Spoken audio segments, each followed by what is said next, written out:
Hello guys, welcome back to my channel. It's Joffrey Noodle Legs here again.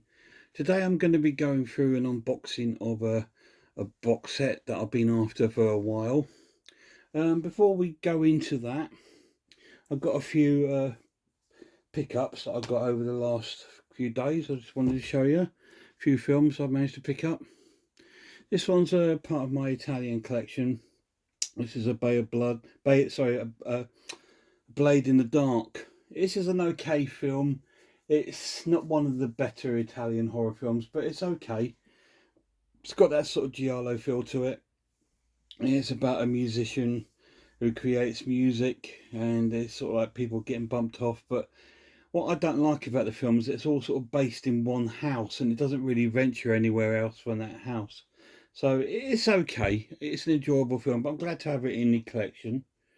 I also picked up this classic slasher film from my Arrow collection. I must do an Arrow top 10. This is a Bay of Blood, or Bloodbath, or Twitch of the Death Nerve, whatever you want to call it. Now this is one of the video nasties. It's one of the first sort of really slasher films that sort of a lot of like the big slasher films like Friday the 13th and Halloween all say they're influenced by. It is one of those influential sort of slasher films. It's an Italian film, and it was a video nasty, and it's good to have that in my collection. I used to have it on DVD, but now I've got it on Blu-ray. Another pickup I got was this, I Drink Your Blood, which is a 1971 exploitation film.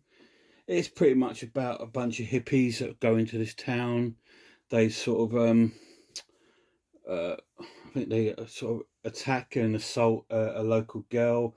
The young boy of the girl then finds a rabid dog, takes blood from the dog.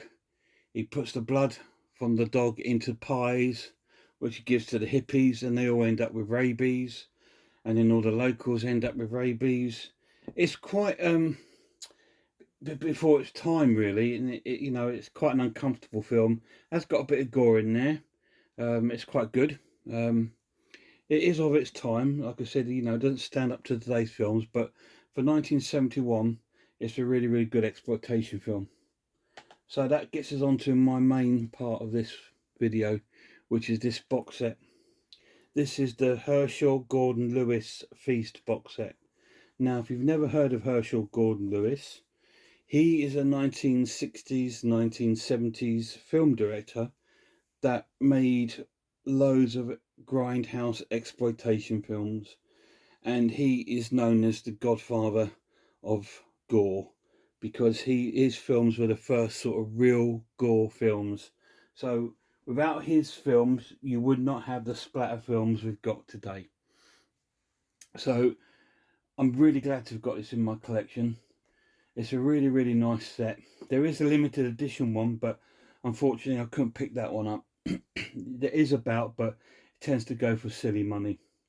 I managed to pick this up brand new, sealed, for £25. So I was really, really chuffed with getting this. Been after it for a while. This film, it's got 7 Blu-rays in it and 14 films. Each disc has 2 films on it.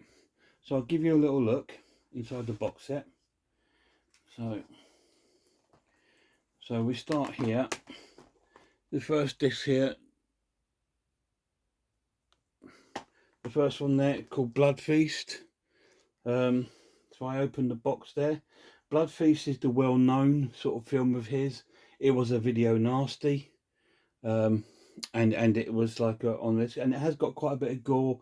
It does look dated now, but the gore is still, I think, really, really cool. His films are really, really badly acted. They're terribly acted, but they've got this real charm about them, and they are all really sort of gory and really good films. I love them. They're typical American drive-in grindhouse movies from that sort of era. So if we open this up, you'll see the first 2 films there is Blood Feast and Scum of the Earth. And on the second disc here, we've got 2000 Maniacs and Moonshine Mountain. Now these are his earlier films in the late 60s. I say Blood Feast is the well-known one for being gory. They're all gory, by the way, guys, and they're all worth a watch.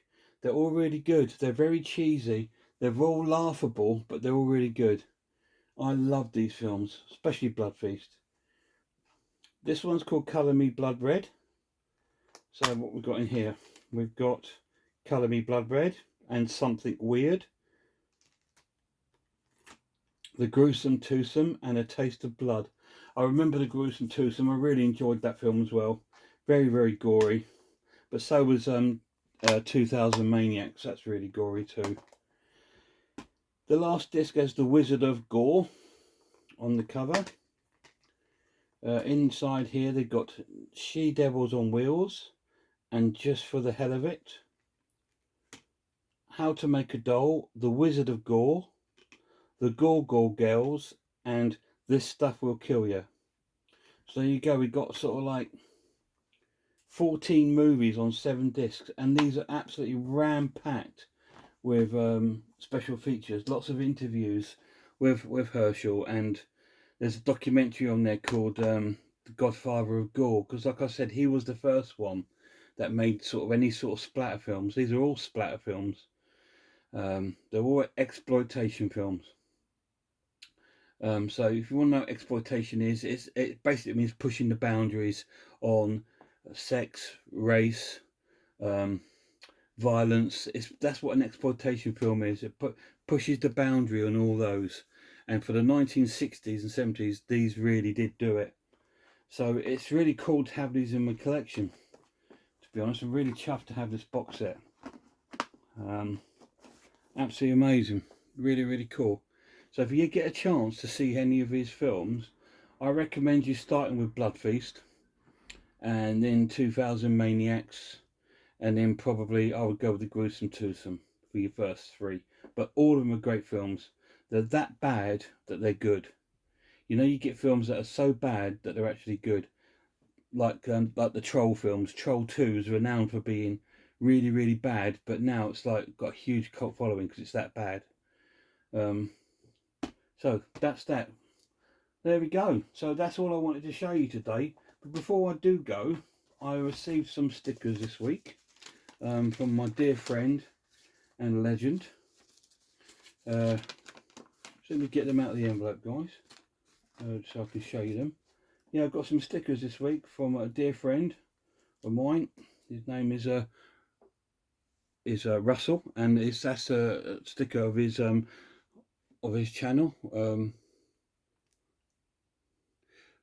Sorry, I'm trying to find where the camera is there. He sent me this sticker there, RS Designs. That's his channel. Just let me move that camera slightly back. That's a bit better. And he sent me loads of sort of like horror stickers. Got one there, Jason. I think that's some form of Freddy. I think. I've got a cute cartoon of Michael Myers. Another one of Russell's, RS Designs. And then one of Michael Myers. These are such cool stickers. I need to get a board to put all these stickers on. There's another Michael Myers mask. Really cool. Freddy Krueger. It's quite a cool one. Another Michael Myers. I think Russell thinks I like Michael Myers, so he's right. Funny one of Jason Voorhees. That's quite cute. One Leatherface. That's really, really cool. I do like the Leatherface ones. This one's probably my favourite sticker of all of them though. This one, a Leatherface, I love it. Anyway, they're all from Russell. So thanks Russell of RS Designs. If you get a chance, guys, please go and check out his channel. He's got a great little channel going there. It's full of like all sort of spider content and things like that. It's a really good channel, so if you get a chance, please go over to Russell's channel and check it out. And once again, I'd like to thank him for all those amazing stickers. Again, guys, if you get a chance, go over and check out Horror Hands' channel as well as Man vs Film and The Horror Geek. They've all got really good channels. Man vs Film does loads of sort of film reviews of films that are not sort of like sort of huge films, but you know they sort of like don't get a lot of recognition. So I like his channel. He seems to like a lot of sort of companies like I do, like Arrow and 88 Films and things like this. Vinegar Syndrome, all these sort of companies. I will do a video on my top 10 Arrow films very shortly. Yeah, so check these channels out, guys. So with that, I'm going to leave it for today, and I really hope I'll see you all soon.